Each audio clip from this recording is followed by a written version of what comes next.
Alright, everyone. Welcome to podcast episode number 3. We're filming this one a bit early because me and Jason started our jobs this week. And it takes overnight to upload this long of a video to YouTube, or at least it does with the Wi-Fi we have now. So we're going to be pre-recording some podcasts, but if anything huge happens, we'll record another one and just post that one instead. But yeah, we're doing this one on Tuesday instead of the Saturday, and it will come out on Saturday. So we'll be 5 days late, 4 days late. Yeah. But it'll still be good. We got some things to talk about. It's also being filmed at night because, I just get home at 6:30 now. Yeah, we both had our first days. That's why we're doing the podcast at our new... I'm volunteering, but... Why did that just turn off? Okay, it's still recording. Sorry, the flash on the phone just turned off. And just want to make sure we're still getting this. I'm pretty sure that would overheat the phone if the flash was always on. Yeah, makes sense. So yeah, overheating phones is a serious problem here. Yep. But it is pretty cool in the night, and we have some bug spray on. We got an incense going to keep away these mosquitoes. Yeah. But else they would be feasting. Yeah. So yeah. But Peyton started his job today. Is it a job yet? It's still a volunteer position. Okay, so we both started a volunteer position that will hopefully turn into a job soon. And yeah, we're going to talk about it. But first, cheers to getting our dream. I'm going to call it jobs. We're working. It's a dream job. Yeah, dream jobs.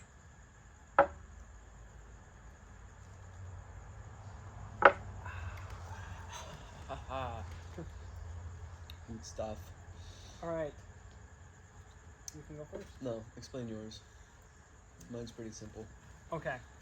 Well, I started at Hartley's Wildlife Center, or Hartley's Crocodile Farm. I don't even know the name, which is weird, but... Let's just start with the day. I think we both woke up at 6 a.m. 6 a.m. Yeah, we both walked out of our rooms at the exact same time, which was hilarious. Yeah, it was. Right at 6:10. Yeah. We woke up at 6 and we stayed in bed for 10 minutes, and then we both just walked out. Yeah. At the same time. Literally, and then we looked at each other and we just started dying laughing. Yeah, I went and I took my morning shit. Yeah. So that was nice. But keep going. Yeah, so woke up at 6 because it's a 40-minute drive, and I was starting at 8. And sorry, that was distracting.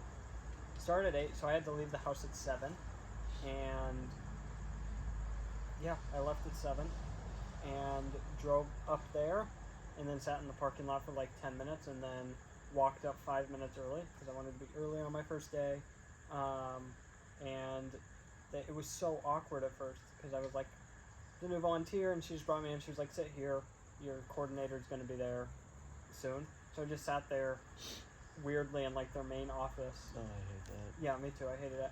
Then the person came and introduced herself to me, filled out some boring paperwork.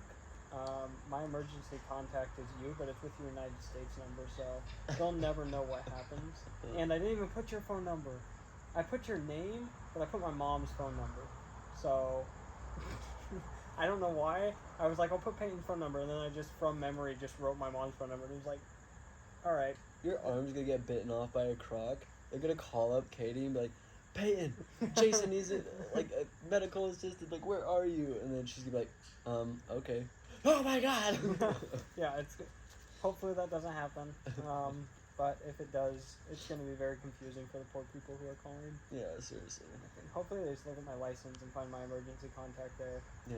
But, yeah, so filled out the boring paperwork and then walked out. And as we were walking out, I ran into the owners of the place. Okay. And so I got to talk with them, thing. and they complimented my tattoos, which was awesome. As the lady. Everybody. She was super chill. She was like, yeah, I'm the owner, but I also double as a delivery driver for all this food and all this stuff.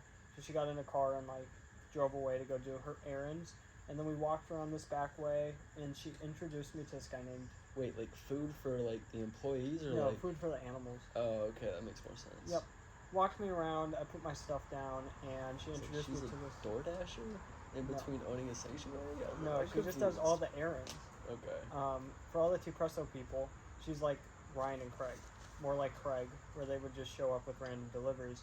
But yeah, so she introduced me to this dude named Luca. He was this really quiet dude, and he was like, "Yeah, let's go. We're gonna just grab like this food for me.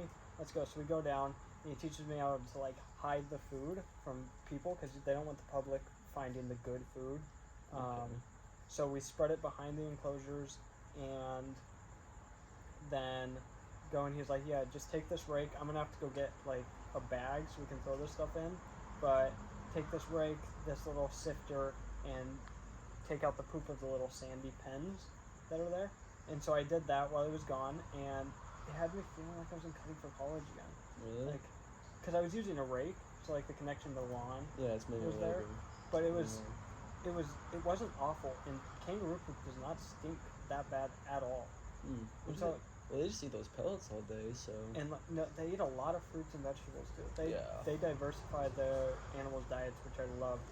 But yeah, so I scoop all the poop, and he was like, "All right, we're gonna go feed wombats now." I was like, "All right, that's cool."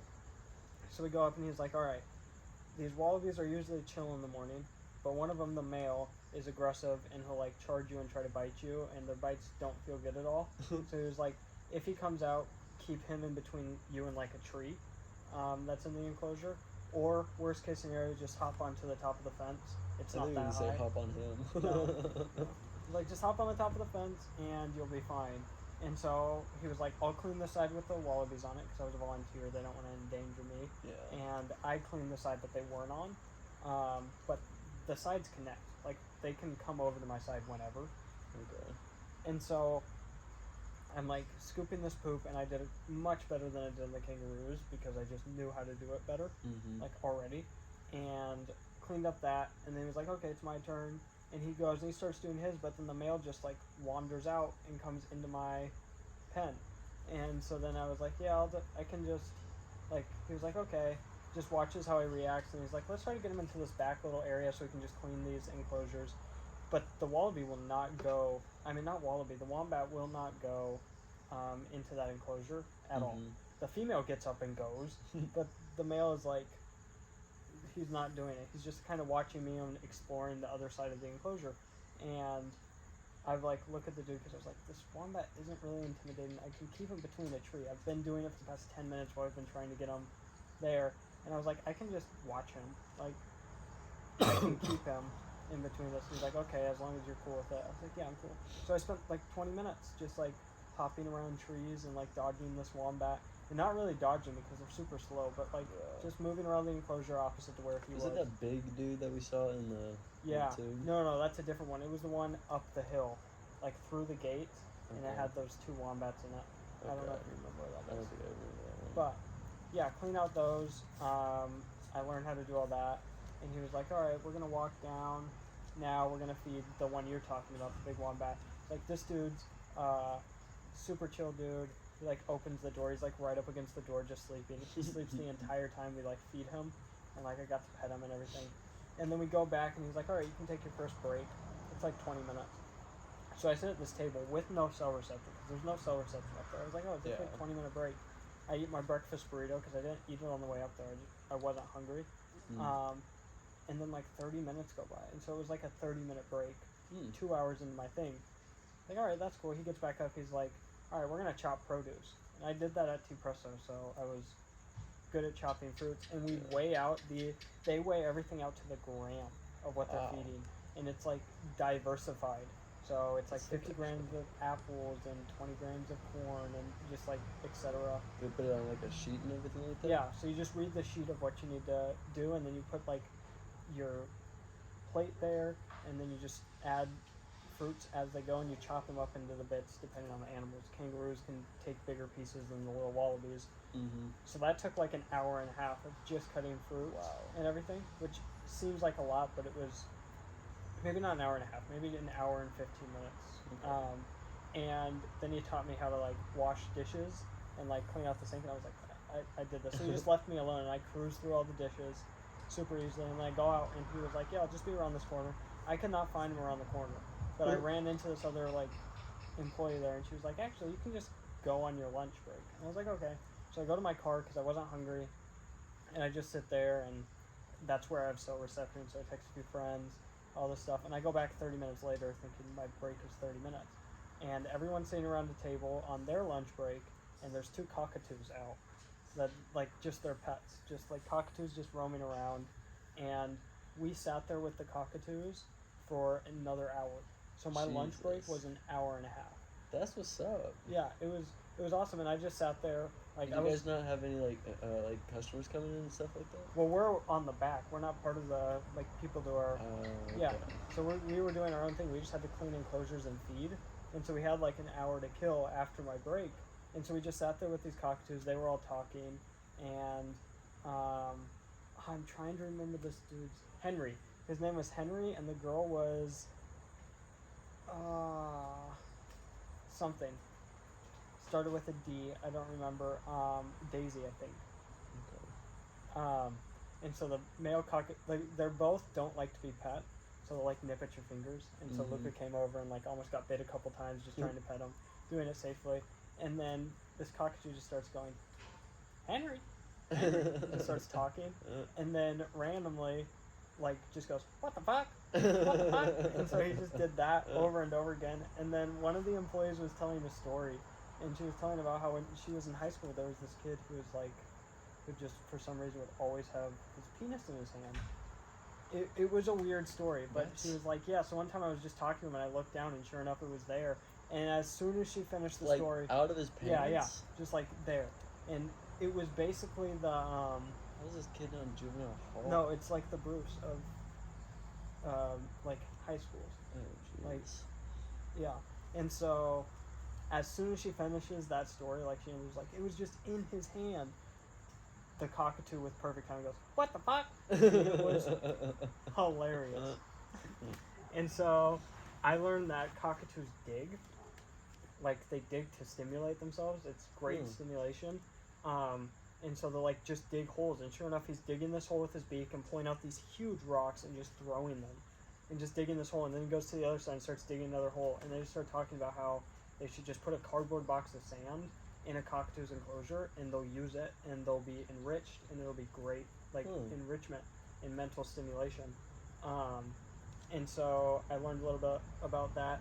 In the middle of it, she just dropped a piece of wood, and both these cockatoos just went straight to this wood and started chewing it apart, and we were just occupied for 15 minutes. That's awesome. Yeah, and I never expected that at all. No. So he just walked around going, Henry? And if he wanted to be touched, he'd come up and go, scratch, scratch. And so you could like scratch his head. That's so cool. Yeah, That's it was so cool. They're so intelligent, and I was just fascinated by it. So then after lunch, Luca was like, yeah, I'm just going to spray this down. You can go help them with the birds. And so I went around and I was like, hey, do you guys need help with anything? And he was like, yeah, you can help clean out these enclosures. And I was like, cool, I can do that. So I go in and I was like, do I need to worry about any of these birds? And they were like, no, just don't touch them. Like sometimes they can be a little temperamental, don't touch them.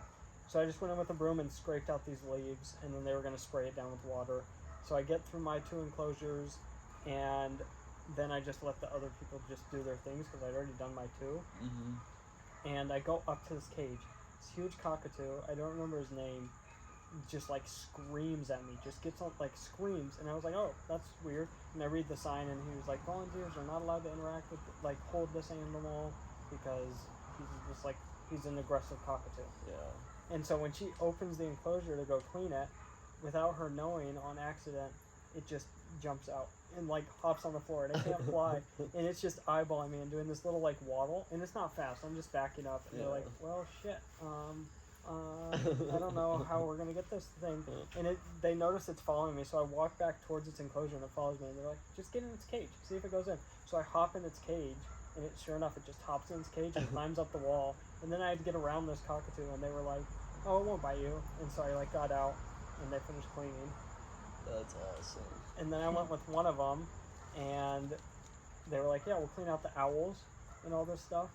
And so she replaces the little trees in there. Owls? Yeah. I didn't see any when I was there. No, it's like in the back area. They're off exhibit right now. Okay. But yeah, so they go and they start like she replaces the trees in them, like the little branches. Okay.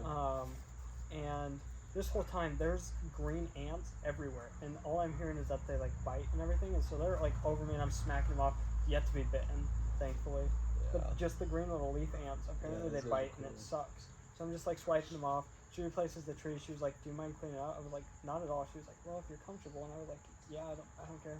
So I started like spraying it down with the hose on one side. So there's 2 owls on this side and then 1 owl on this side. Mm-hmm. So I start doing this side and I go and I scrape off the poop, and the person was like I was right under owls, just like scraping this. She was like, "I don't even get under there. Like that's impressive." Yeah. And so I finished that one, and she's like, "Here, put this glove on. Hold this dead like chick, like it's a thawed chick." Mm-hmm. She's like, "Just hold it out, and the owl will swoop down and come and grab it out of your hand."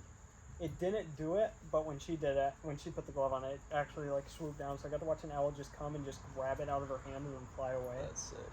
And then I cleaned the rest of the enclosure. And she was like, when I was using the hose, I was putting my thumb here so to get extra pressure. She was like, Your hair's "No." doing a funny thing. But when I did that, she was like, "None of the people I've trained have ever done that. Like, they never know that trick to get." I kind of learned that when I wanted to spray a friend, just like that. And so I scraped all the poop, and we finished that. And then that was the owls.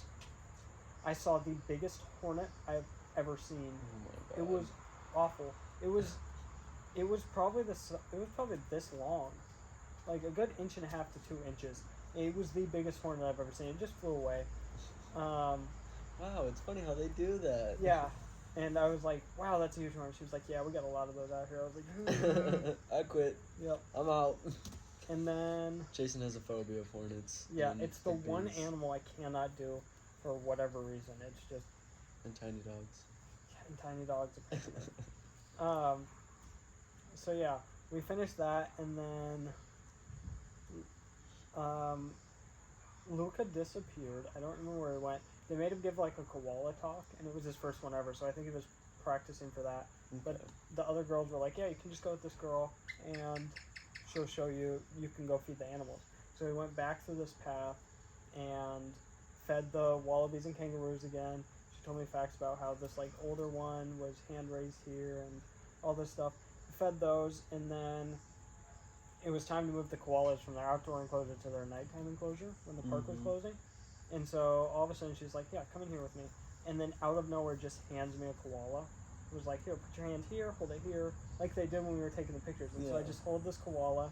She gets the other one. We go put them in their cages, and then she was like, "All right, now we got to get the they're called red patty melons. Red patty melons." And she was like, "Yeah, we got to get them." And this one runs straight up to me, and she shows me how to hold them. So I get that one, and then she just out of nowhere just snatches this other one by the tail and just like holds it up and was like, "Yep." And so we go put it in, and we lay down trees there and give them like a blanket. It was the cutest thing ever. So we feed the wombats, and she's telling me all these facts, and go to like a private area and feed those animals. And then we start walking back, and she goes with like, it's at the koala picture thing. She goes with the other coworkers, and I start talking to this dude about the black-headed python. And he pulls my arm, and he was like, "That is the best saltwater crocodile tattoo I've ever seen." Just like examines my tattoo and was like, "That's awesome." Shit.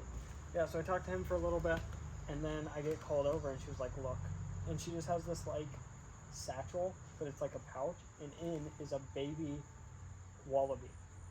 Because apparently they hand raise their wallabies because the moms are not good moms at all. Like if a snake is coming after them, they'll hop and they'll take their baby like a grenade and just throw it back.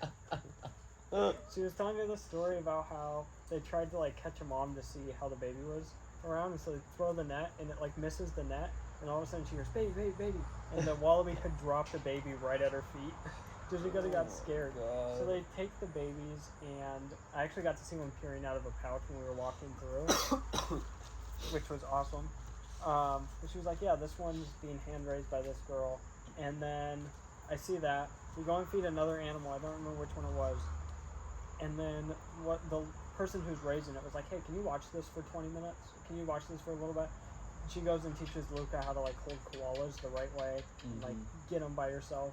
And I just sat there for 20 minutes babysitting this little baby wallaby and just petting it. And I have videos. It's fantastic. Oh my god. And then, yeah, that was basically the end of the day. I got to see how they take baby flying foxes and like they coddle them like babies and put them upside down.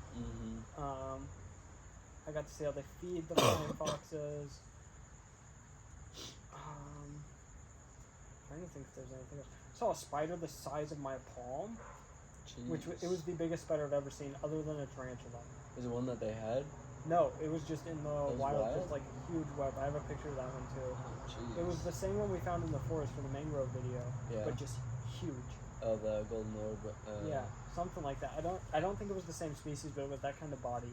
Yeah. Got to see one of those, and then after that, nothing else really happened. I watched them moving a koala again.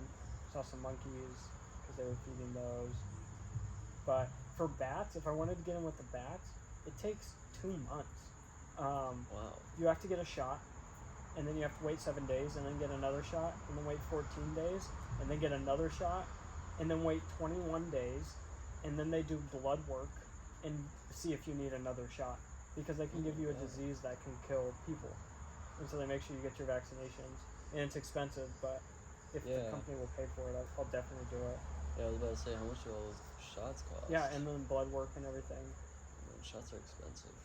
Yeah, and then I went home, and they were like, yeah, we need volunteers, so you can literally come back whenever you want. Just message Christy. That's what's up. Yeah. So how often do you think you're going to be going in? 2 to 3 times a week. Okay. Because I need to make money.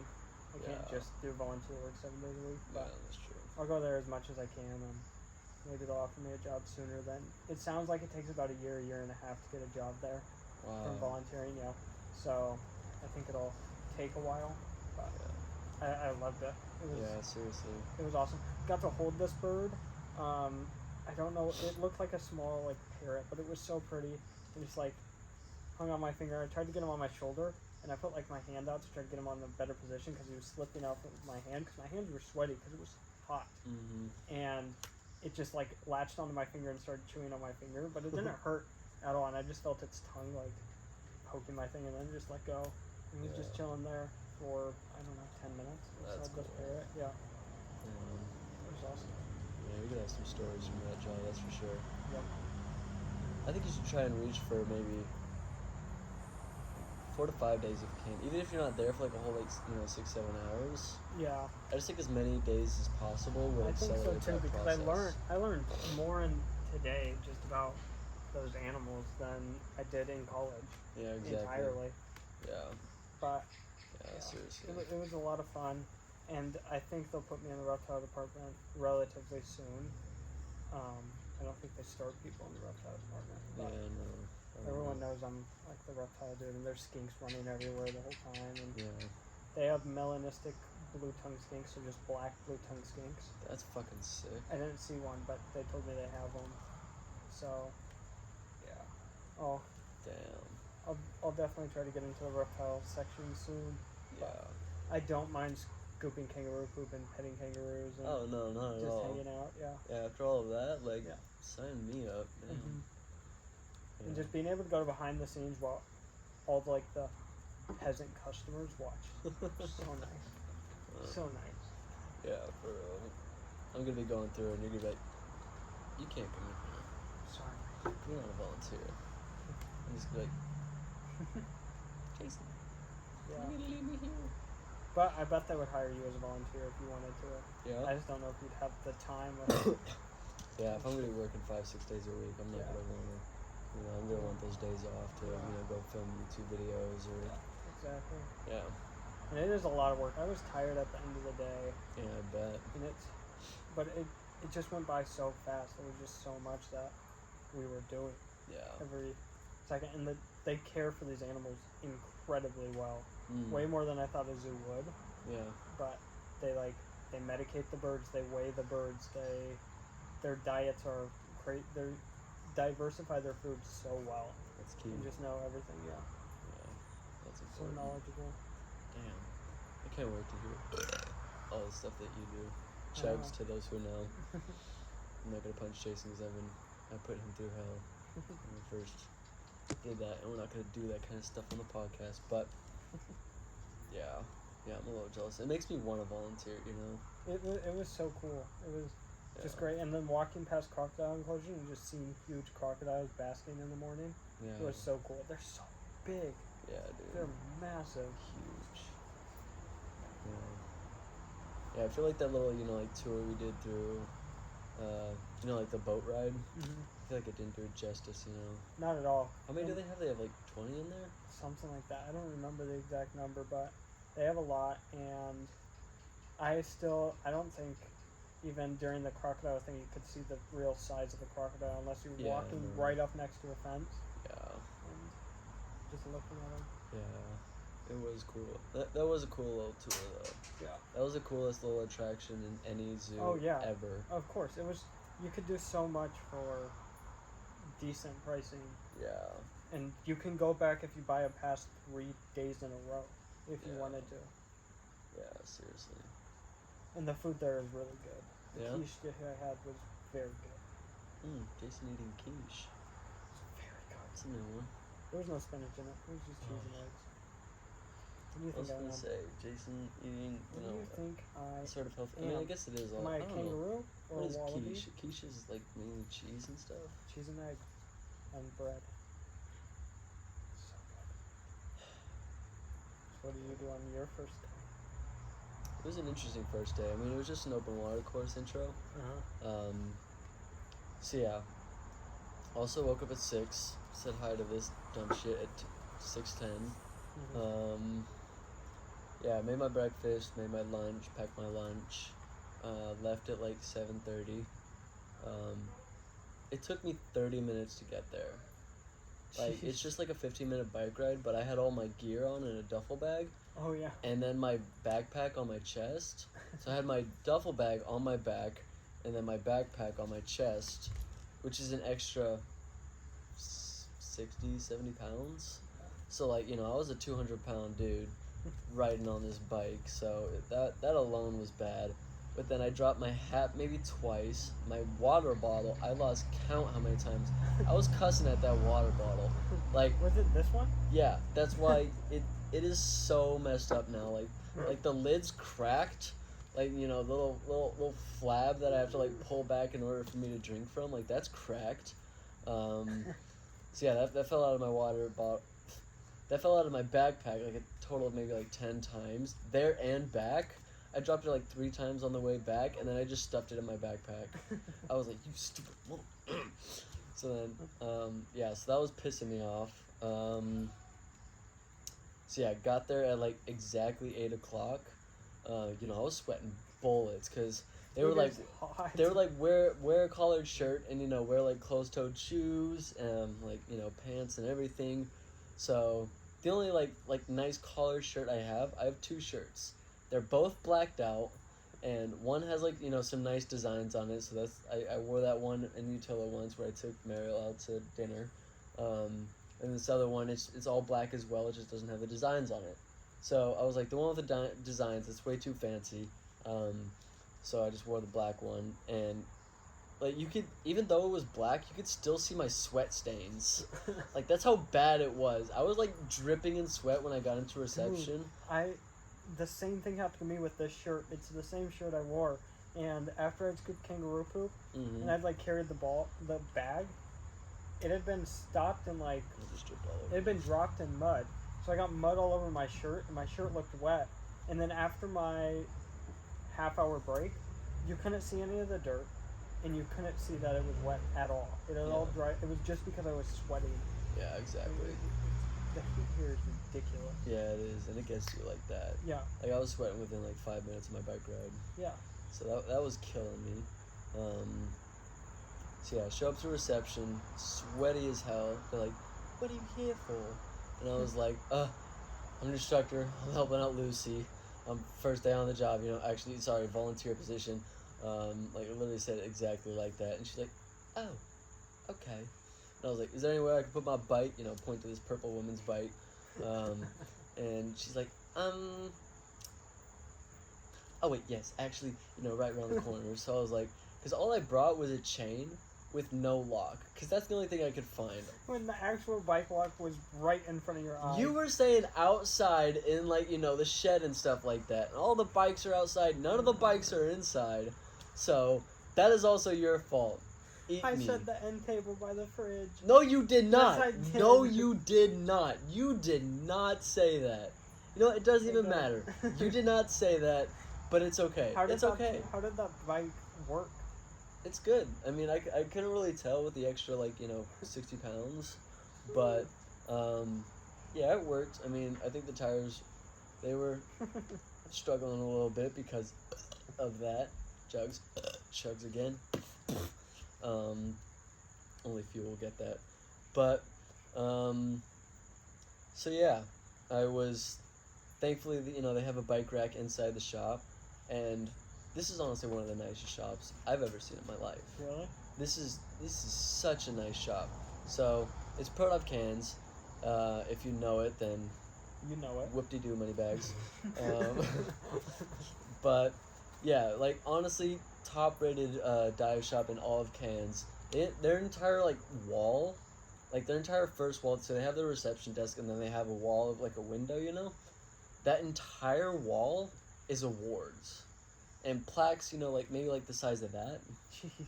And, maybe, I'm not even kidding, 30 to 50 plaques of, all of these different dive shops, dating back to, I think, 2012 or something like that.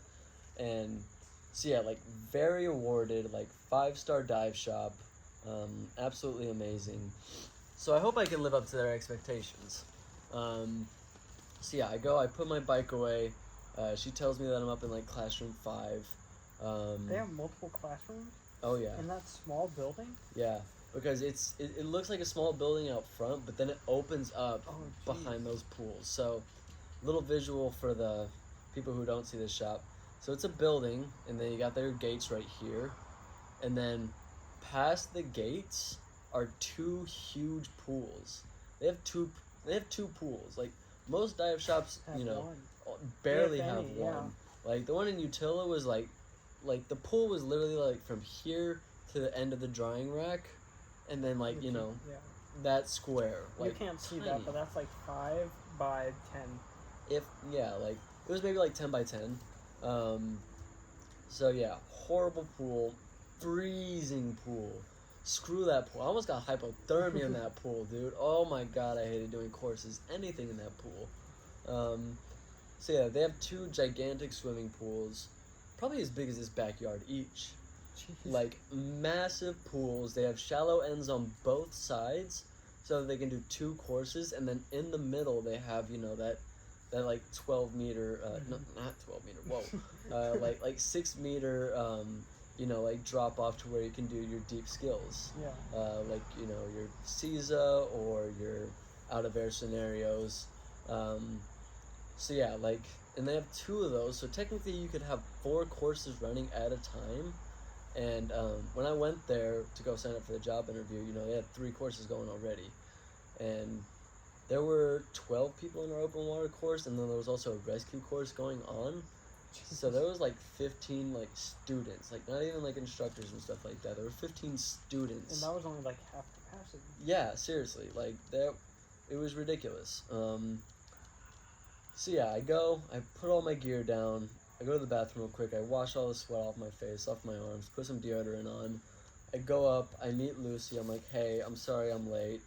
She looks at the watch, she's like, oh, you're only 2 minutes late, and I didn't even know you were coming. So I was like, Jesus Christ. I was like, I just booked it over here for nothing. But no, it was good. I hated being late. Yeah. Especially on my first day, Well, I was directly on time, but in my mind I was late. On time for me was 7:45, 7:50. Yeah. So yeah, I hated being late, so I was kind of beating myself up about that, but I was like, okay, you know how I get when I put myself down, I just shut down. So, really cool gal. She's, I don't even know how old she is, but she's been diving for almost 20 years now. Been an instructor for about 15 of those. So yeah, she's got experience under the belt. And when I was talking to Michael, one of the other instructors there, he's like, "You have the best instructor to train you," and I was like, That's "Say less, awesome. dude." So yeah, we go. This dive shop actually picks up their students. So you know all those vans that were out Yeah. front. So they have 3 vans, ABC, or no, B1, B2, B3, and they actually go, around because they get a lot of tourists. Yeah. Are here just for like the week or like 2 weeks or something like that. But most of my students have been here for 6 months plus. Yep. Like I was almost like the person who didn't stay that who stayed there the least. Chugs. There were like 3, maybe 4 students that have been there for like a month, and like someone was there for only a week. But I was like, this would be really weird if I'm their instructor and I haven't spent any time here. Yeah. But then again, they're doing their open water, so that doesn't matter. Time does not matter with that. So yeah, we go out in these vans, and we do pick up for about 45 minutes. So they go mainly to hotels. They won't go to like private residents. Yeah. Like the like Divers Den. Yeah. They wouldn't come to our house, but they go to like a bus stop or something. Just because safety reasons, I guess. And if they did do residential, then they'd be stopping and doing pickup for an hour and a half. Yeah. And that's just not Makes convenient. So yeah, they would meet up at like Gilligan's, Mad Monkeys, and like a couple other hotels. But so yeah, we picked up all of our students. It was it was 13 students. And here's something I really like about the dive shop. So they're not like after your money, like like Utila and Denver. They were like, give us your money, like we need it. Yeah. Pro Dive doesn't care for that because they have this whole regulation to where, which I think is just like an extremely good idea, but they give you like a full refund if you do your whole like first day of theory and then your confined dives. And if you don't want to do it, you like don't like the work or you don't like how you feel underwater. Yep. Like you can totally cancel it. They'll give you a full refund and like everything will be good. Jeez. Which is like insanely good. I've never heard about that from any other dive shop ever. They're like, once you sign up, that money's ours. You gotta go through with it. Yep. And if not, then You just sorry. lose your money. Yeah. Exactly. That was your decision to sign up, but they really don't care for it. So I'm advertising Pro Dive Cairns here, because that when I was talking about this to her on the way back, because she mentioned it to me in the morning, but then when we were alone in the car when we were driving back, from dropping all of our students off, so we pick up and drop off, which is kind of cool. But it adds another 2 hours onto our day, but it doesn't really matter. So yeah, I really got to ask her about it. I was like, why do you guys do that? And like why don't you think other dive shops do that? So yeah, she was just like, we don't care for their money. We have a good amount of business. Like as you can see, even our slow months, we still have 4, 5 courses going on at a time. Yeah. So yeah, we just don't care for their money like that, and I was just like, I was a little blown away from that. Yeah. United States and everywhere else, they're like, your money's Money, yeah. ours. Your money is ours. So yeah, we get all of our students. I'm still asking her questions because all of our students, are chatterboxes. They're making good conversation amongst themselves. So I was like, okay, I'm gonna take advantage of this. I'm gonna ask some questions. Yeah. Lucy, because it was still my only first hour or 2 on the job. So yeah, I got a good amount of information. I still don't know how much I'm getting paid, or what all of that looks like. Just because I don't want to arrive on the job and be like, how much am I getting paid? What does that look like? Yeah. When will I be getting my first paycheck? Those kind of questions just irk me. Mm-hmm. With a kind of job like this. So. Yeah, it's a job you need to be patient. Yeah, exactly. But I did ask, how long is this volunteer position for? And she's like, oh, just for this course. Oh. She'll be like, once you're done with this week, and once we get back to Cairns on Saturday after being on the liveaboard, you'll be good. They'll sit down with all the instructors that I worked with, and they'll talk about how they liked me. If they think I'm suited and fit. So it's like a week of a test. Yeah, pretty much. It's a week-long job interview. Yeah. That's what it is, basically. So okay, say less. So what do you want from me? she's like, I'll have you do a couple skills. You know, obviously, if the students want to ask you questions personally, you can answer. But I'll be over your shoulder, making sure you answer right. So I didn't really get asked any questions besides, you know, like basics. So whole first morning was just dive theory. I was sitting in the back of the classroom, you know, kind of taking notes about what she's doing. Yeah. Not on anything about, you know, their dive Yeah, theory. did your studying pay off today? Yeah, I would say so. Yeah. Because I did get asked one question about like volume and density of what happens when you go down, and I wouldn't have been able to answer it with 100% confidence, but I would have, you know, been able to give a solid piece on it if I didn't study, and also just help me review the skills that I needed to know. Yeah. So yeah, I would say so. I mean, it didn't hurt. Like I knew I needed to do that. So yeah, all of morning was dive theory. I have about an hour for lunch, from 12 to 1-ish. Yeah, So I was talking to Matthew about this when I was like, I had an hour and a half lunch. I was like, yeah, that's not crazy.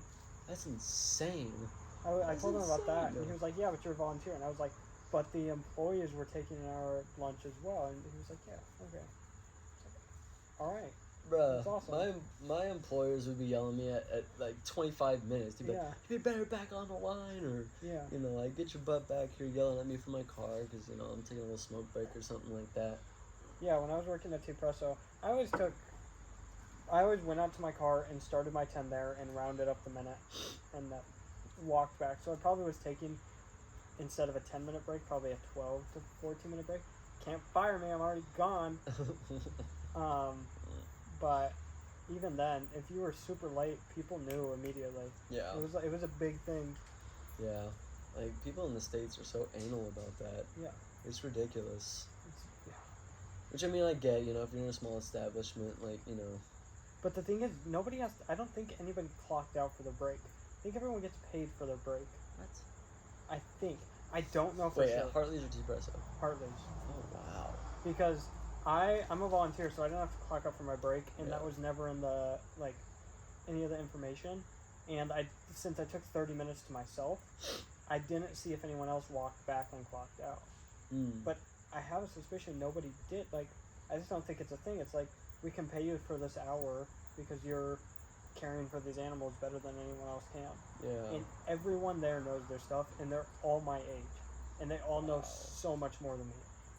Like, Jeez. I feel so... Like, even in the reptile section, when I was talking to this dude about black-headed pythons, I know nothing about Australian reptile species. Yeah. I can nail a bearded dragon pretty well, but other than that, I know... Sorry. Immature moment. But going. yeah, other than that, I'm just lost and, like, I know nothing. Like, for koalas, if you pick them up like you would pick up a baby, like, under their arms, you'll break their ribs. So when they pick them up, if you pay attention, they grab them by their forearms, and that's how they pick them up. You don't touch a koala's ribs because they're so fragile. Weird. Yeah, What a dumb species. Like, dude, should they not look still be so alive. thoughtless, but when you're holding them, they feel... It's because they're high all the time. Yeah. They just get high on eucalyptus. That's all they do. They're so great, and they feel like a weighted teddy bear all the time. Yeah, Like, you feel like you can just squeeze them like a teddy. They're the coolest creatures to hold ever. Yeah. Coolest mammal to hold. I think snakes are still cooler, but Yeah. koalas are amazing. I like interacting with koalas more than I do kangaroos, and I love interacting with kangaroos. Yeah. Like the way they just hop over, like the captive bred ones. I love that that's not like a statistic. Like, I know. I like hanging around koalas more than kangaroos. Like, yeah. shut up, Jason. Like, I started off my morning by petting a kangaroo, and that's the way to start your morning. Everyone should start their morning, if they can, by petting a kangaroo. You spoiled. I know. motherfucker. That's why. Incredible. All of our viewers right now are American too, so Yeah. they're just like, excuse me. I hope they're not Hartleys, because I don't know if I can expose anything I've said, but Yeah. we got 12 subscribers on the podcast. I doubt one of them works at Hartleys. Yeah, seriously. Nobody watches these podcasts. Mariel said she went to sleep the other night watching the podcast. Keyword, went to sleep. No, but she literally will pass out to like Fury. You know, like the the Brad Pitt tank movie. Mhm. Like she went to sleep to that. So like, she can go to sleep to freaking I don't know. As if, long like, as it's a view, it yeah, seriously. works. I don't As know. long as She she's made it like maybe watching. 10, 15 minutes. Yeah. So, yeah. So yeah. As long as it's a view. Appreciate your support, babe. And I think everybody you else's. could be doing more. Shut up, Jason. Just because we are, that doesn't mean anything. All right, what were we talking about? You were taking notes. in the Yeah, back. I was taking notes, just on like what she's doing, like how she's presenting it, like what kind of like dive visuals she's using, what she's doing with the whiteboard, Yep. how she's like interacting with her people, because this is like this isn't just another instructor, like she's a like experienced, sautéed instructor. So yeah, Lucy's really cool. I really enjoyed. I like that she's gonna be my instructor. Yeah. That I'm taking under her wing. I think she knows that like I'm a young instructor. Like I'm not entirely comfortable with the job, but I will do what needs to be done. So like she only gave me 1 pointer today, and I'll get to that later. But so yeah, I was just like taking notes. I have about a page of notes, just one-sided. And I have pretty sloppy handwriting, so it's pretty big writing. And Before you get there, and I forget this thought, your instructor gets you, and someone at Hartley's got me, like, weirdly, because anyone who really knows me knows if I'm quiet, I'm uncomfortable. yeah. So if something's wrong or anything. So at T Presso, I was always talking, unless it was my first day. So the first half of the day, I was super quiet. I was just doing what I was told in my own world as everyone was talking, trying to learn as much as I can. And then someone started busting my balls a little bit about how Americans use ketchup. And what she said was, hey, I joke around with people when I'm comfortable, and like I was shy at first as well. And that got me to open up more, because it was like someone finally understands.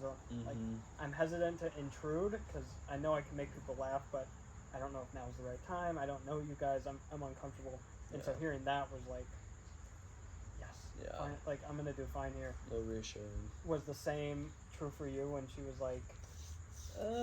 In a way, it was kind of my students that broke me out of my shell a little bit, and then I'm still not like entirely comfortable. Yep. But yeah, it was actually my students that broke me out of my shell.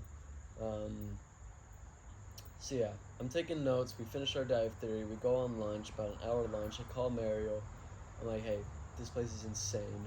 Like, I can't wait till you become an instructor here, and Jason becomes a dive master if he ever wants to. Which I do. I need to get it done. Yeah, I mean it's just a lot of work. You gotta it's do a lot of work advanced, and time and then money rescue, then dive master. Yeah. So if you're doing that, like you're in the dive business. You're making serious money. You're spending serious hours there. Yeah. Which would be a pretty good in-between job, though. But I just don't know if they're hiring dive masters, Yeah, and I just want to get a dive certification where I can go anywhere, however deep I want to. Yeah, that... Maybe not however deep, because we're not going to be doing 100-meter dives. Yeah. But I don't want to be stuck at 18 meters. Yeah. Then you could probably go... If you go advanced... And I don't need a lot more. It's not like we're going to be doing... No, but there is 200 feet. There's a certification that you can go down to 30 meters. I'm just not sure on whether it's advanced or dive master. But even then, in Cozumel, I was down to 100 feet. Yeah, Cozumel doesn't give a rip. No. They just want that fat and I tip. want to be able to go. I don't want to have like a reasonable limitation. And 30 meters, even though that seems like a lot, I get down very quickly. And yeah, you do. There were, even when we were diving, there was so much lower we could have went if we were higher certified. Yeah. To get to like the good stuff. And so I just want to get to a level where I can go, I don't know, like 50 meters, or like if that was the best, maybe a step above 30 meters. Yeah. And so that might be dive master, and I'd be willing to do that. I would just need a stable job first. And yeah, I know with I'm pretty sure we went down to 120 feet, aka 40 meters, on our deep spec with while we were an instructor. I could be wrong on that, so do not quote me. But I'm pretty sure we went down to like 120, 124 feet, which is about 40, 41 meters. Yeah. And honestly, like that's the lowest I think any recreational diver would like care to go. Yeah, once you get past it, there's not a ton to see. There's not a ton to see. A lot of the color cuts out anyway. You know, it's It takes just a while to get up. It's colder. yeah. I don't want to have to always make sure I'm staying above 18 meters. Yeah, it is annoying. You know, Yeah. that definitely feels shallow. Yeah. It does. Especially, you know, when you've been diving for a while, which you And have diving now. deeper than that, and Yeah, It- seriously. it wasn't a bad dive at all. Like, it was still beautiful, but Yeah. I was longing for that little deeper. Yeah, like I definitely, you know, I would love to take you deeper. And, you know, if there's like a dive shop, I'm not saying that. But, you know, I was gonna. I know what you're gonna say. Anyways, but yeah, I think if you either do like, I'm forgetting all, you know, which is bad since I'm an instructor, whether it's your advanced or your dive master, on like whether you're able to go to 30 meters, then, you know, you're like dropping down to where you don't really care. Yeah. Like even, you know, like most reefs don't really go below that unless it's like a wall dive, and that shit reaches like 150 feet. Yeah. You know, that you're going like 50, 70 meters. Like that's where you just literally got to be careful no matter what. Do deep sea, like, 100-meter dives intrigue you at all? In a way, That's terrifying. yes. But then, you know, then you're doing like your no visual dive And or it's no a- reference, it's like like no visual if- reference. If it's 100 meters, that's 300 feet. That's like a 12-hour dive. Yeah, Just trying to figure out how to get back up. It's when I was watching the Dave Not Coming Back documentary. It took him I gotta 17 watch minutes that. to get to the bottom. Yeah, it's a great documentary. It takes him 17 minutes to get to the bottom and 12 hours to get to the top. yeah. That's like on some saturation tech diver shit. Yeah. So I don't see the intrigue with that. That's what, you know. If you do want to go really deep, then No. yeah, tech dive is the way to go. No, absolutely not. You know, that's when you're like you're dry suiting up. You got gases mix going on. Right when we reach 50 minutes, that's when my I don't want to say claustrophobia because I'm not claustrophobic underwater, but that's kind of when I'm just over a dive. Either I'm cold Yeah. or I'm like, all right, I want to breathe without a regulator now. Yeah, like kind of gets a little annoying. in So I the can't mouth. imagine doing a 3-hour dive, let alone a 12-hour dive. Yeah, A 12-hour shift is long, and I can't imagine being underwater for that. I could do that. You know, like when I get bored underwater, I just look into like little meditations. You know, I just Yeah. like kind of close my eyes a little bit, or you know, if I'm leading a course, then you know, I just like kind of lily dally. Yeah, I can definitely focus in on I'm just small kidding. I things. don't do that. If you're my instructor or anybody in pro dive, I do not lily dally. Go ahead. I do enjoy if we're doing a dive and there's not a lot of stuff. I love sitting around and just looking at a specific reef, and I can do that for 30 minutes and just keep finding new things or watching a specific fish. Yeah. I can definitely settle in a lot better, but for a dive that's moving forward and we're not looking at all the small things, it's kind of like the bigger fish and everything, and just seeing how far we can go and then have to come back. Yeah. That's when I'm like, all right, 50 minutes. I'm tired. I'm ready. I'm ready Yeah, for a maybe break. feel some solid land and Yep. And Yeah, then like, get right some after that, food I'm like, resting. all right, let's go back in. But yeah. I've breathed enough. I agree. Yeah, no, there's definitely like a point in the dive. I guess it really depends on the people that I'm with. Mm-hmm. Like, you know, like I could dive for Mariel, like with Mariel for, you know, I don't even know. There's not a cap. Like, Yeah. we do so much dumb crap. Like on one of our last fun dives together, you know, we were just like messing around. Which is the signal to where you jump somebody underwater, where it's basically like, you know, you usually get somebody else to team up with you so you could really mess them up. And shut up, Jason. So basically, you know, you get somebody else to come with you, so that's why you give them the signal. And this was with my whole second resort group. So not first month, but then the second month, and those people that stayed for Dive Master as well. Love those people. I hope you guys are watching.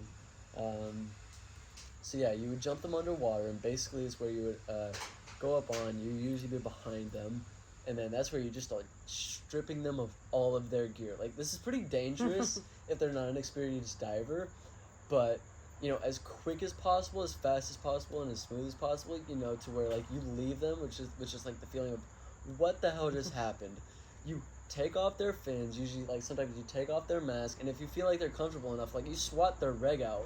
So, you know, they're just, like, they're having a fun little dive, and all of a sudden, like, their vision goes away, their breathing goes away, they can't move anymore, and, you know, they just have to, like, kind of deal with it. You know, they'll, like, recover their reg if you did swat their reg.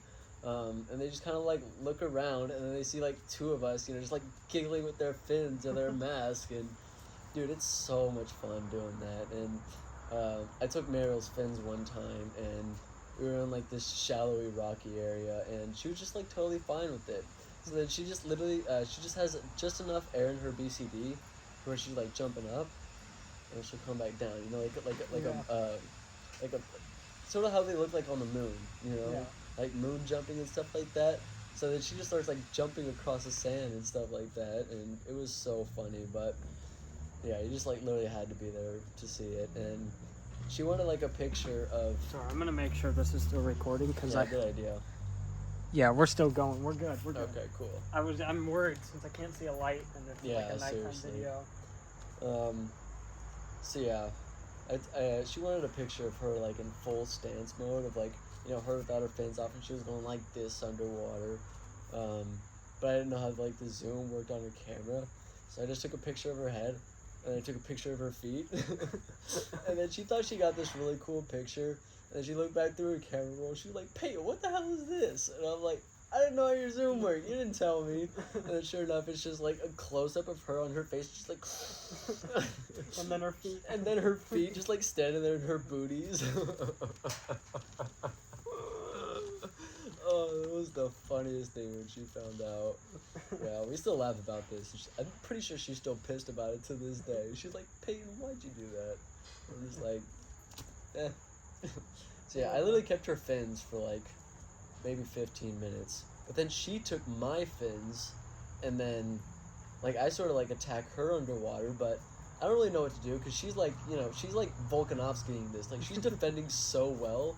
So I just like bear crawl on her back. Like I put my legs around her tank, and then like I grab her over her BCD, and then I'm just like screaming in her ear. I'm like, "Get me back my fins!" Like through my regulator, so bubbles are just, and she's laughing. So like bubbles are coming up in my face, and I'm just like literally like bear crawled under her. Her chest is pressed up against the sand, and I'm just like mounted on top of her, just like screaming in her ear, and she's dying of laughter. And that's probably one of my favorite diving moments. And that's how Baby Peyton was made. That's how little Pato is made. On the ocean floor. How else do you expect, Bubba? No, but that was just, for some reason, it was so comfortable. Like, just bear crawling on someone's back while they're scuba diving and totally being okay with it while screaming in their ear, like screaming in their ear. Trying to kill somebody underwater is so relaxing. It's so satisfying, dude. I love it. I love it. So that was so much fun. And I couldn't do Pro that with dive? anybody else. I do this with my fellow dive masters, you know, only who are lesser than me. I'm kidding. To all my fellow dive masters, you know I love you. Just for the jokes. So yeah, that was probably one of the funnest dives. We saw a baby boxfish on that dive. We saw a mantis shrimp on that dive. Oh, lucky. Yeah, dude. We saw 3 mantis shrimp on, you know, our last trip, to where the entire 3 months I was there, I saw one for a flash of a second. Uh-huh. And, you know, when we were like, we really started taking our time on our fun dives, and, you know, like, looking at all the tidy things. Like, we found nudibranchs, we found mantis shrimp, baby box crabs, we found some types of shrimp that we never even knew existed, some corals that we never knew existed. So, yeah, just, like, awesome stuff. And, yeah, just basically fun diving, you know, where you know all the big stuff, and Yeah. you're starting to look for the little stuff. Especially since my girl's a nudibranch nerd. Yeah. You know, we were, like, definitely trying to look for all the nudibranchs, so... Yeah, that was fun. Diving here, the huge brain corals, Yeah, they're dude. just the size of other reefs, Yeah. is ridiculous. Yeah. Like I saw a lot of. I think those were. I'm gonna use my. So we definitely have I'll some translate for you type guys. of Copophilia natans. Flower corals. spraying corals. We have a lot of acroporas here. Flower coral. No, it's like a branchy, stop. You don't have to do anything else. What's that one called? It's something annularis. Seaweed. Okay. We're done with this bit. But yeah, they have a lot of cool corals. I'm going to create a Quizlet. I'm going to do that. Once I get a dive camera, I'm going to take a picture of, all the different type of corals I see. I'm going to make a Quizlet of all the different type of corals, algae, and fish. I'm going to do that. That's my big... DSST? He followed up on Quizlet. Mr. Dubon? Miss Deonda. Dude, I'm going to message her. I so need to message her that I spent 4 months in Honduras. She's going to love that. And tell her you're in Australia, and tell her Jason says, "Hola, ¿cómo días?" Como dias? I lost all my Spanish. Jesus Christ. So yeah. Wait, how Jason do you is- say what I'm trying to say? ¿Cómo está? Yes, that's what I meant. You're saying how day. Yeah, yep. How Oh. day. Howdy. So, I was yeah. putting a southern accent One of on your Spanish. students succeeded in the Spanish world, Miss Deanda. The I- other one, I mean, you knew he wasn't making it. I with that succeeded area. for a while, and then I moved to Hawaii and lost everything. Yeah, you just said como dias. Estoy bien. ¿Y tú? Shut up. Jugo de naranja. Siempre. La mañana. Jugo de naranja. En la noche. I hope the camera doesn't pick that up. You're speaking so quietly. I hope the camera doesn't pick that up. Okay. Called Mario on your lunch break. We're only halfway through your day. Jesus Christ. I keep getting sidetracked here. Yeah. So yeah, called Mario for my lunch break, told her she was flipping out more than I was. She was like, I sent her pictures and stuff like that, and, yeah, she was definitely flipping out more than I was, because, I was just sitting by the pool, and still in my collared and pants, and I was sweating bullets as well. Just ate my ham, egg, and cheese with moldy bread. We're struggling out here. Yeah. Send donations. Donations. I'll put my Patreon down there. Please get us to 1,000 subscribers so we can monetize this and possibly make a couple cents. Yeah. Go a long way. Couple- Or you can just Venmo us. Well, no, those couple cents would then be multiplied by 0.6. So, 1.6. So that would be nice. It'd be nice. 30 cents. So yeah, she's flipping out more than I was, which is nice. That's 'cause- not 30 cents. What Six are you times- saying? six- You're the reason I'm only halfway through my fucking day. I'm sorry I'm saying that word so much this podcast, but still, shut your mouth. So yeah. Then we got in the pool, or no, we started doing like gear setups and stuff like that. I was mainly helping out with this Taiwan couple. I think they're Taiwan. They could be Korean. I'm not sure. They did say. I'm just forgetting. Okay, it was Taiwan or Korean, and I don't know the difference. So that may be racist. I'm sorry, but so yeah. Dang, that's probably the most racist joke we've had. I'm not going out tomorrow. I'm gonna pass out at 6 o'clock, and you're gonna have to go do night adventures by yourself and get. Speaking eaten. of, hold up. The next couple videos are going to be night adventures because we have no time to film videos. So we're trying to really stick with our upload schedule, but the next videos might be night videos. They will be night videos, and we don't know if we're going to find anything. Very hopeful for the reptile episode that we're going to do on the hiking trail. I don't know about the mangrove forest. Yeah, I don't know. I don't know. Go first. We might need to figure out a different spot. Yeah. I just don't know what that spot would be. Unless we did another hiking trail, which also could be fun. We could do the hiking trail we were going to do before we went up to the place he recommended. It's just I know if I'm exhausted now, I'm definitely gonna be exhausted tomorrow. So I don't know how much I'll have in me tomorrow. Because if anything, we're doing more tomorrow than we were today. Yeah, but that's kind And of... I'm getting earlier. I'm getting up earlier. We tomorrow. have to start doing that if we're going to do Yeah, I know. YouTube and everything. But we can get energy drinks. I can pick you up with an energy drink. Chug an energy drink, go film a video. And then I can edit because I probably won't be volunteering the day after. I'm just going to be doing DoorDash on my free days. Yeah, that's So I'll be true. able to upload. you know. It's just about grinding out those 2-hour hikes after a long day of work. But We'll get it figured out. We'll Yeah. talk about this off camera, it's but kind of gonna be like going to the gym. we're gonna talk about this off camera. Yeah, sorry. We'll figure this out. Deal with us for the moment. We're getting used to our new Workshopping. schedules. Yep. So yeah. So basically, my schedule looks like, I'll be spending like two, Yeah. maybe 3 days at the shop. When are you going to the liverboard? Thursday. And you're staying there till Saturday. Yep. Chugs. So. Party at my house. Thursday, Friday, Saturday. You have no Australian friends yet. Well, you're getting some. No, I have no Australian friends yet. I was about to say something, but Yeah, I don't don't- want to ruin my boy's chances. Don't not even, She's not watching this. I Juice don't- box if you're watching. See, now you better hope she doesn't watch this. Oh my god.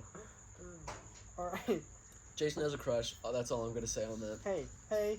That's all I'm gonna say on that. You don't have to say hey, Thank hey, hey, because then that makes me elaborate. Okay.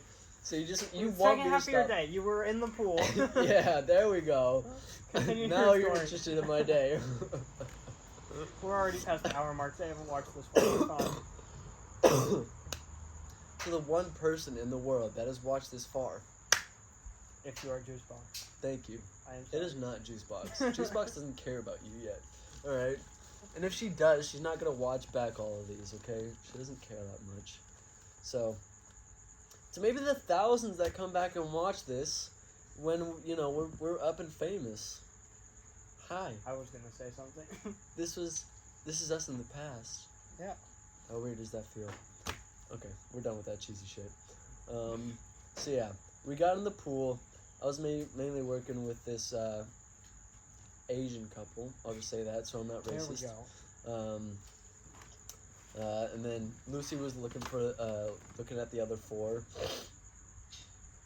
Mainly because the Asian couple were a little bit slower on their skills and stuff like that, and it took them a little bit longer. So it was actually like very balanced to where Lucy could work with the two groups of two, while I could just focus in on make sure that these people got it. Yep. So that was good. That was good. Like practice for me. But yeah, they did great. I stubbed my toe so hard when I went to the bathroom before we got in the water, and I mean, you're definitely not gonna be able to see this on camera, but yeah, Geez, I can. dude, that hurt. I almost cried when I was on the toilet. Like I stub it and I you do the because the toilet's right there, and then you have your little walkway, and then there's a pool, so it's all out there. It's I stubbed my toe and I just kind of skip in the bathroom. I'm just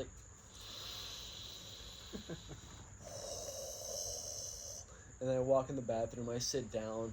I look down. I can't even see that there's blood yet. I'm there should be blood, and then not even 2 seconds later, a little bit of blood comes out. And okay, that's better. That makes me feel better because I feel like a wuss right now. So, stubbed my toe so freaking badly. So that puts pain on my booty and my fin for about an hour. But then, you get so pruny you can't even tell anything after that. Yeah. That's how I rub my nose. It's so weird. If you don't like I'm it, so glad you saw I don't that. care. I don't It's care. So weird. No, because Mariel said that she finds it weird. Thank you. I forgot, somebody back in Denver also told me that she found it weird. But I think it was Kathy. Kathy had a it probably problem with was. it too. Kathy has a lot of problems though. So yeah, that doesn't matter for me. Even the gecko the green. Blur that out. No, we won't. We're too far gone. No, we won't. Yeah, we're not editing this. And this is actually a great way to know if our parents watch the end of our podcast. We will definitely get messages on the end of this. How so? I don't know. I feel like it's turned up a little bit. It has. Yeah. It has. Yeah. You said that for maybe 4 or 5 times this podcast. Yeah. I've said it maybe Exactly. 2-3 times. My mom commented on the first one that we made, and she was like, "You said the F word." I was like, So I think we'll know if they watch this if we get a comment. Hey, parents, if you're watching this, comment code blue. can't have the same code every single time. We didn't release that podcast. It was ruined by wind noise. Was it? Yeah. I thought that was yesterday. Or no, No. the day before that. No, it was the one we couldn't release Oh. because of the wind. But we can change it. If No, You're it watching doesn't matter. this. Code blue, parents. Code blue if you're watching all of this. Okay, continue. You stubbed your Okay. toe. I stubbed my toe so bad. Yeah, it starts bleeding. You know, it's just like kind of like a paper cut, but you know, stubbed toes hurt much more than they Yeah. ever like seem. Yep. So then we get in the water. We start. I get in the water first, obviously, because you know you can't have an instructor. You can't have your students in the water before an instructor. That's just how it works. To make sure if anything happens to them underwater, you know, like you're already there Yep. in order to help them out. So we start, you know, like have them breathe underwater because, you know, like breathing under the water is a very cool feeling for the first time. Yeah.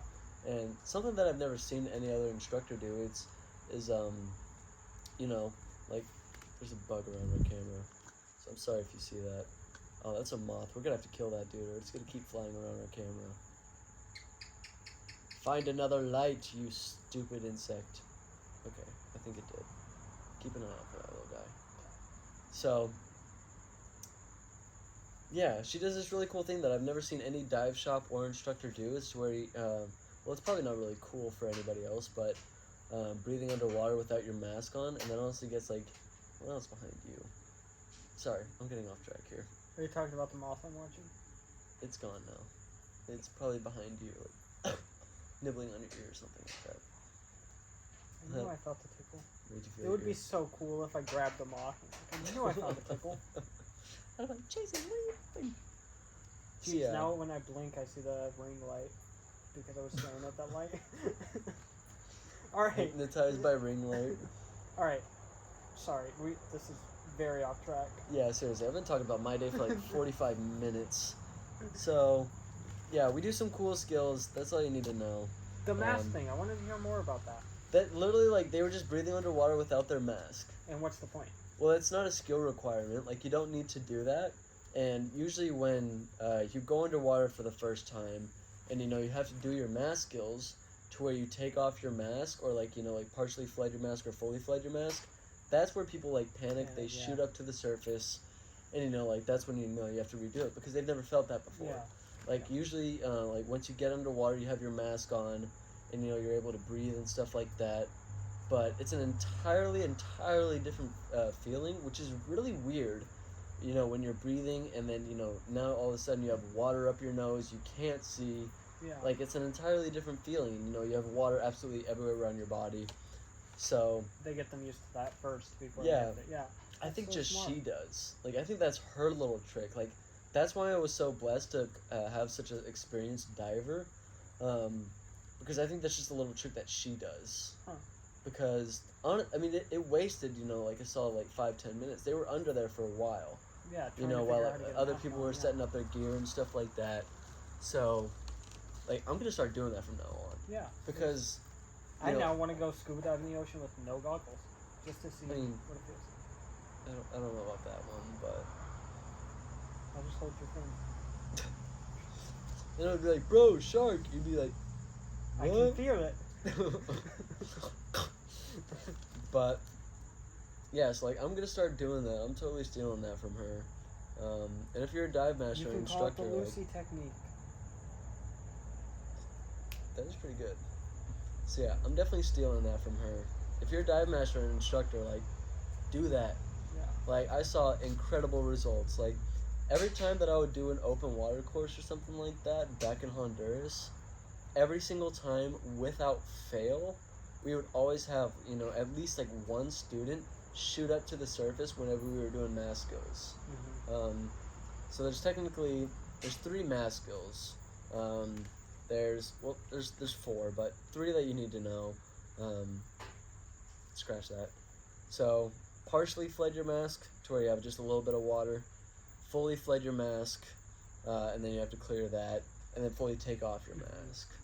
And without fail, at least one student would shoot up to the surface because, you know, they like freak out. You know, all of a sudden they have water up their nose. They can't see anymore. You know, it's just like, and they just don't know like that that the breathing is coming through their mouth. Yeah.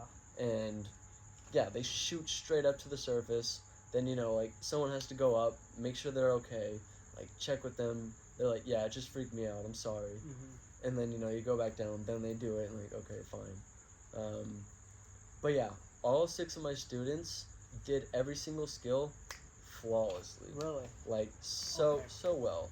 1 second. I'm never gonna get through my day. I'm so sorry that he has ADHD like a freaking squirrel. A squirrel. That's why I have a You squirrel. literally have the attention span of a freaking squirrel. That's literally why I have a squirrel tattoo. Reaching my- for his nutsack with a crack pipe. By the way, I need a picture of that. Mariel's friends wanted to see that. Nobody cares to see that. Continue about your day. I'm gonna find this frog real quick. I am listening. No, we're waiting for you now. You're delaying this podcast more than absolutely anything. If a tornado came through and I would be wiped all of our equipment away, like it would still not make this podcast more delayed because of you. I still think this is our best podcast ever. And it's okay. I'm listening. Are you done? I won't say another. I will listen. How can we continue a podcast when he's coughing like this? Shut your mouth. Shut your. The moth's back. Never mind. So yeah, every single one of my students did great with math skills, which is the first time I've ever seen that.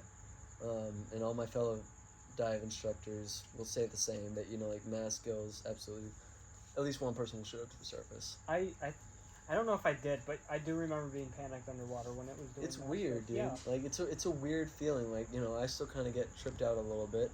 I'm sorry. I don't mean to be making eye contact with you guys.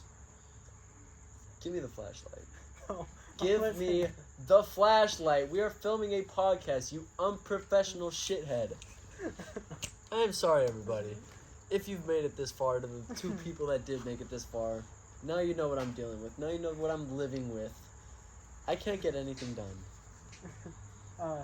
You made it to work on time today, by yourself, Barely. and it was because I I left know. earlier than you. I guess it. What? That had nothing to do with it. It's because I wasn't around to distract you. Okay, I can get behind that. I can too. So yeah, we go through skills and everything like that. You know, I'm mainly working with an Asian couple. We're really nice people, Benjamin and Fran. I forgot her name. Well, no. What Asian is named Fran? Hey, let's not go down this road, alright? What road? What Who, Asian is who named is Benjamin? called Fran? Who is called Fran? I'm done with you. I'm finna end this podcast. This is horrible. I've been talking about. You talked about your day for like 10%. The rest has been me trying to get through my day. But we went on a long segue into scuba diving. Yeah, that's true. It's been a good podcast. I've been entertained. Yeah, me too. And I'm sure people have been too. I'm sure of it. Now, continue. So yeah, we get through all of our skills and stuff like that. And by the way, we split up into 2 groups for this. If you're still wondering, you know, like, how did, you know, we do all 12 people? It's because we split it up into 2 groups because they can do that. And were you an instructor on one and she was the instructor on the other? Or did they... No, so we had 4 instructors today. So there was one doing a rescue course with 2 other guys. Yep. They were on the other side of our pool. Yep. And then there was another instructor that took 6 of the others. And then there was me and Lucy working with another 6. Okay. So I'm working with Lucy, Yep. with like these 6 people, basically all week. Yep. So like, we'll be doing their theories, we'll be doing their confined, and we'll be leading them on their open water dives. And then most likely their fun dives and stuff like that. Which will be open water in the ocean, right? Yeah. That's So- awesome. So today we had theory and confined, and then tomorrow will be the same. What is theory? What is, because I don't remember it from what I learned. Okay, so that's good because probably not many people know what I'm talking about anyway. But for us, it's like the back of our hand. For So you, expected. yeah, so theory is basically all the learning that you need to do. So do you remember doing like your online learning? Yeah, And and like the then- depth calculations. Yeah, and then you went into the classroom for a couple hours. Yeah, and then you had that test. Yeah, exactly. That's Okay. exactly what All they're the doing boring right now. stuff.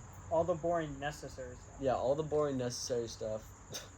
He's winking with his other eye. You probably can't see it, but he makes an entire face when he does. He's like, I can only wink with this eye. you can't wink with your other eye? Mm-mm. Why does it make a sound too? It's like. Well, now it's not. Of course it's not now. I can't do it. My eye's not moist enough. I've dried it out. Lucky. Weakling. See, even when I try to wink with this eye winks. Watch. That's one of the most. Oh, I was gonna say the R word. Also, my fingers are weird. Jason's just an interesting I know. person. It's You been literally my have to time. meet him. I was trying to describe like you to Mariel. I just couldn't do it. I think I've told you this a couple times before. Yeah. Like I couldn't Just do it. show her the picture of my tattoo and say he's literally a squirrel on crack. Yeah, that's true. I could have done that. Yeah. But I didn't have a picture of your squirrel tattoo. Yeah, well. You send it to me in Snap where everything deletes and neither of us save anything. That's very true. So.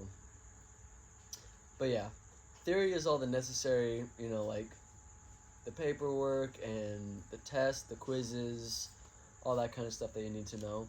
And then confined is basically a dive in a confined session of water. Is that where they have to tread water first for 10 minutes? Yeah, so you have to tread water. You have to do your 10-minute float. Mm-hmm. Did It we wasn't do a a tread float? water thing. It was a 10-minute float, but I didn't know how to float, so I treaded water for 10 minutes. Yeah, I mean that's also acceptable. So yeah, you just do, and confined water can either be, like a controlled environment. So like in Utila we did off the dock, just on a tarp. Mm-hmm. So it's still in the open ocean. So like some people could be like asking like, oh, is that considered open water? No, it's not. That's still confined, because it's in a confined area, and like you just stay in this little area. You do your skills, and then you get out. You don't go out on like a little swim or anything like that. And an open water dive also has to be jugs at least 1400 psi or 90 bar consumed. It has to be longer than 20 minutes, and it has to be deeper than I think 6 meters. So every single one of those, Okay. or with a combination of some, because you can do a confined water dive. Like I think it at least has to be like deeper than 6, and then it has to be 20 minutes. But you can do both of those without consuming 1400. I'm honestly not entirely Okay. sure. I'm honestly not entirely sure on that, but so they have their confined sessions in the pool, and then we'll do our open water in the ocean On the boat, yep. on the liveaboard. So we have 2 days because you need to do basically 5 confined water sessions, but you can like combine these confined sessions if you do the skills within that time range.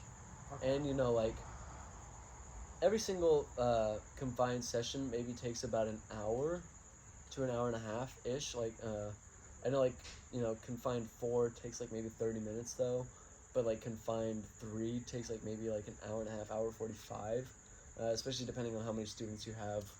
So so yeah, you can mix and match, you can combine them as long as you stick to your course requirements, which are the things you have to do.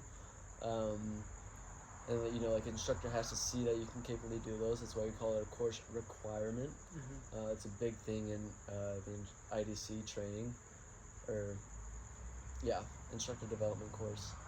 So technically no training needs to be added on. So yeah, they have all their confined sessions today and tomorrow. They have all their review in their theory today and tomorrow, and then on Thursday we'll go out, and then we might do a little bit of review. Obviously, we'll have like our pre-dive planning,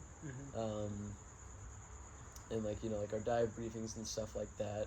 But they'll know everything that they have to do.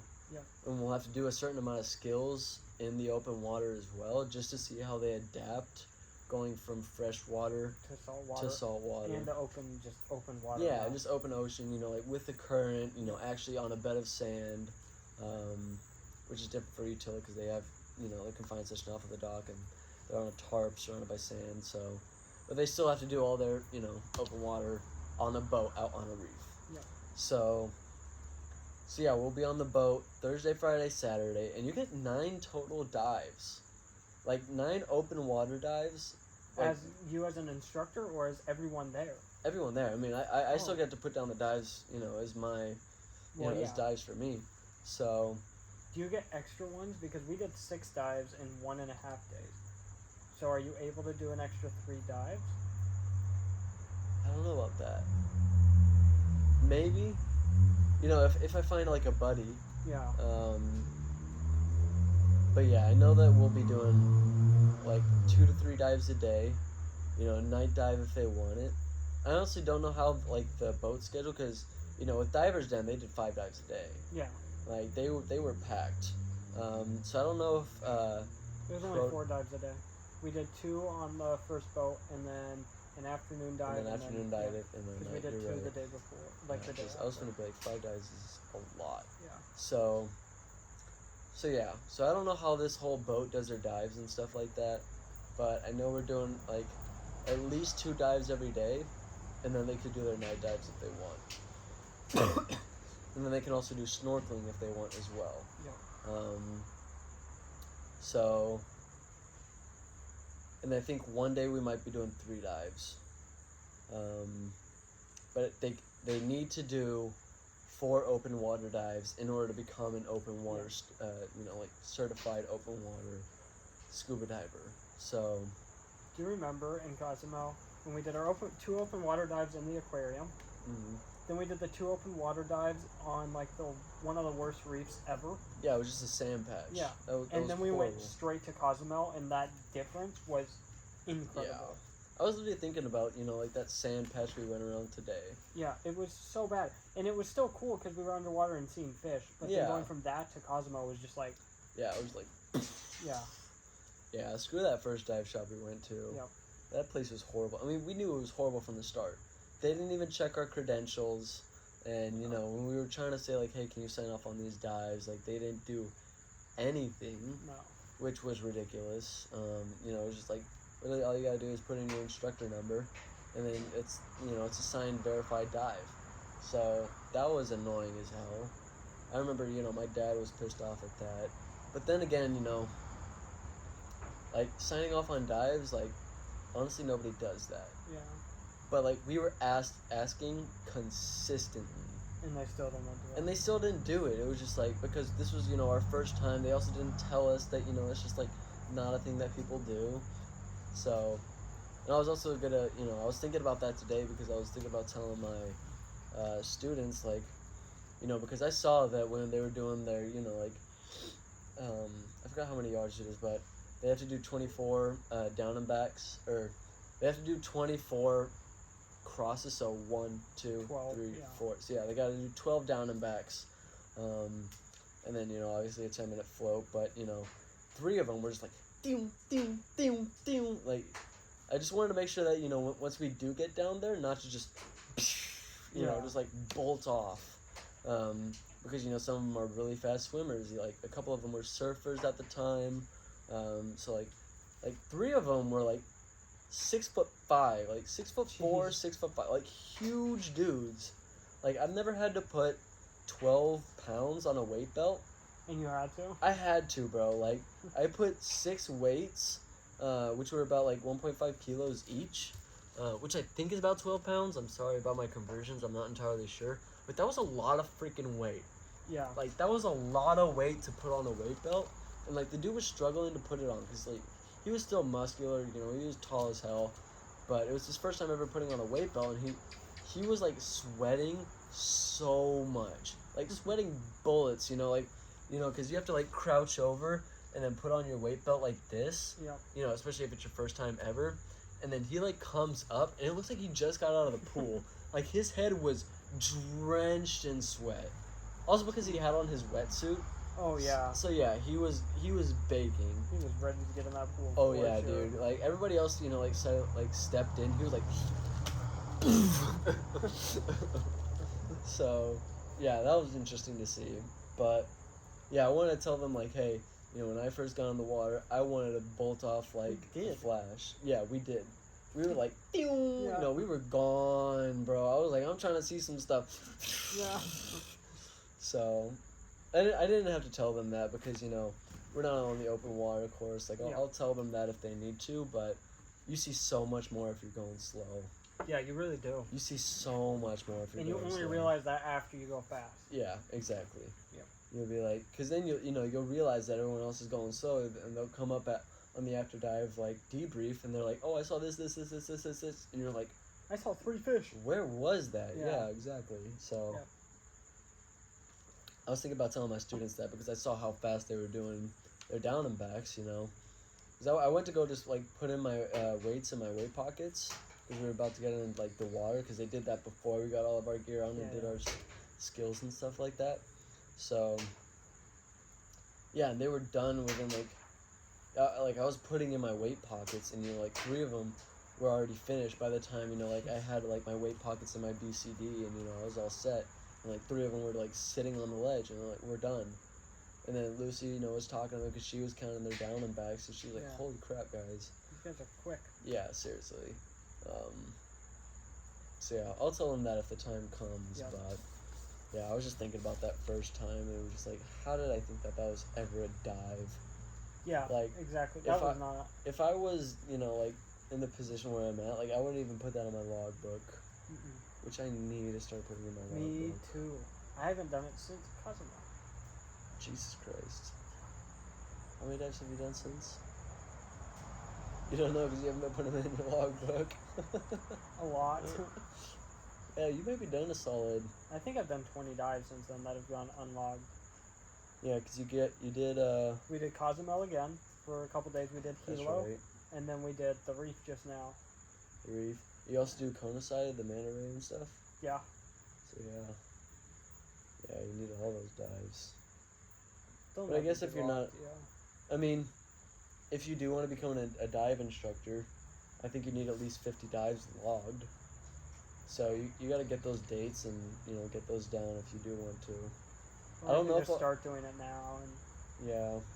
I know that I can give you some discounts.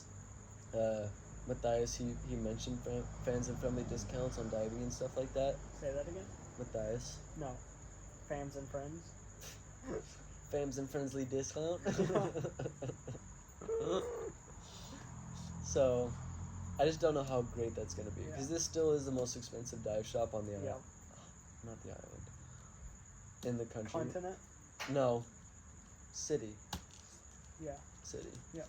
So, yeah, it is the most expensive dive shop, but it's the nicest. I'm going to be able to make bank here. That's gonna be awesome. Yeah, I just better get accepted after this week. I bet you will, based on what you know. Yeah. I bet it's. And they need instructors. I would just keep asking questions and. Yeah. Just, Oh, yeah. I think they'd love to see you seek to learn more than you know everything. Yeah, You that's can be true. taught. I think that would be a lot better than you Yeah. not being able to. Yeah, so there was one thing, which honestly was kind of, like the one thing that she had to tell me. Uh huh. Like, she didn't tell me anything else, you know, besides when I was asking questions, you know, about, like, the dive shop, how long she's been there, what kind of experience she's done, and just all this other kind of, you know, questions about the job and stuff like that. But, we were doing an out-of-air situation to where... Sorry, podcast. Still sick. Do not dive with the cold.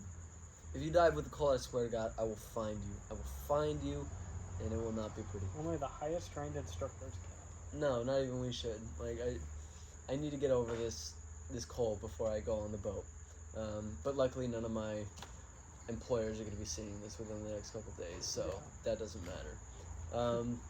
They'll see it while you're on the boat all together. They'll be like, Peyton, can you come here? No, because I'm just going to keep playing it off how I did today. And just like, Jesus Christ, sorry about that. I don't know what that was.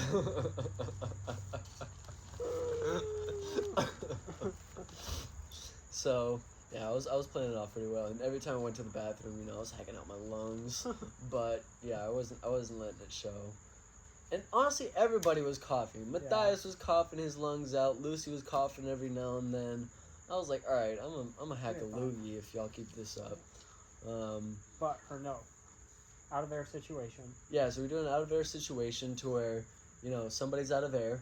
Mm-hmm. They have to give you your alternate air source. Then you guys got to go up, and then the person has to help you lift you up while you orally inflate your BCD because you don't have any air. And I was just like, I was within arm's reach of them, but I wasn't like up close like in their stuff like that. And I could see that they were kind of messing it up. They were kind of losing their balance a little bit. By the time they got up there, like one was higher, one was lower. So I was trying to make my signals without putting my hands all over them. Yep. And then Lucy comes over and she just like starts like shifting them around, like putting the signals in front of their hand and stuff like that. And then they like correct themselves and do it right. And then she tells me after, she's like, yeah, like it is their first time doing an out of air situation, and it can be pretty weird, uncomfortable. So just like literally be right there and talk them through it. Like it's okay, it's not like you're doing like a check or anything like that. And they expect you to be touching them. Yeah, exactly. Like you're there for support, and it's hard to do that with just hand signals that seem easy to an instructor but are totally foreign to open water divers. Yep. So yeah, I was like, okay, sounds good. Then I asked her a few questions on that and elaborated quite a bit. Like what are the boundaries? Like like how much is doing too much, and so that was the only thing she had to correct me on like all day. Which is good. Yeah, which was really good because I was like, okay, that's honestly something I didn't know. Yeah, it's a first time instructor mistake, like first time instructing a class mistake. Yeah, and I told her, I was like, I got certified 8 months ago. I was working there for about like 3 to 4 months ish, if that, so like I'm still new to this and I'm learning. Yeah. But I know my shit. Yeah. So yeah. So I'm very excited to work there if I can work there. Yeah. But I just gotta keep showing my qualities, and which you do too. Yeah. You just gotta put in those hours, and you gotta show them that you're down to do anything for this place, and you're in it for the long haul. I don't know if I should have left early today. What time did you leave? I left at 4, but one of the people was like, yeah, there's nothing really left to do. You can just wander around the park for the last hour if you want. And I was like kind of tired. It was an exhausting first day, even though I loved it. And so I decided to go back home since I'd walked around the park like 3 times that day. Yeah, that's true. Kind of wish I would have stayed so they would have seen like, oh, he's actually here trying to learn. And I mean, first day, I think that's understandable. Everybody's first day is a little. And I sent her I was an email. wiped after today. Yeah. I sent her an email and said I'm excited for the opportunity and give me these days. I'll make them work in my schedule. I can do 3 days a week and all that stuff. And I'm gonna email tomorrow, or maybe even probably tomorrow, a bunch of different other zoos around here and just get something paying. Before I can devote all my time to volunteering. Yeah. Just say like you're working at Hartley's. Yeah. Like tell them that they'll be like, oh, okay, so you got experience. Yeah. Because that's a solid. It is a solid organization. That's a solid resume piece as well. Yep. So. And that's why I keep doing it, not only because I love it, but because I've just learned so much. I can just understand and just hang around animals while doing work that I could be doing without animals. Yeah, for real. Yeah, like that. The knowledge you gained today is ridiculous. It's ridiculous. I didn't even know cockatoos could talk. Really? I didn't know they were capable of that. I didn't know they were that bird either until they started talking. I was like, They oh were yeah, gonna say you're one of them. birdie. I didn't know they were that birdie either. I didn't know they were that birdie either. But even when I was scrubbing poop, she was like, yeah, I hope you don't mind doing this. I hate, like, putting my work on you. And I was like, I've been scooping poop since I was 5. Like, Yeah, for real. we've got this. I Yeah. don't mind scrubbing a little bird poop with a brush and a hose. Like, Yeah. it's not the end of the world. That's cool. Yeah, seriously. The fact that I'm doing it in the sanctuary right Yeah, now. yeah. Like, we've dreamed about doing this for... I don't know what that was. See, this is why I have the flashlight. Oh, it was the flashlight. It okay. fell. Alright, I think this is decently long. I think Yeah, we went. I think we've been out here for a Yeah. minute. So, any last words? Anything to say to end? To all my family, I love you. Alright, we're ending with that. Peace. Love you guys. Bye.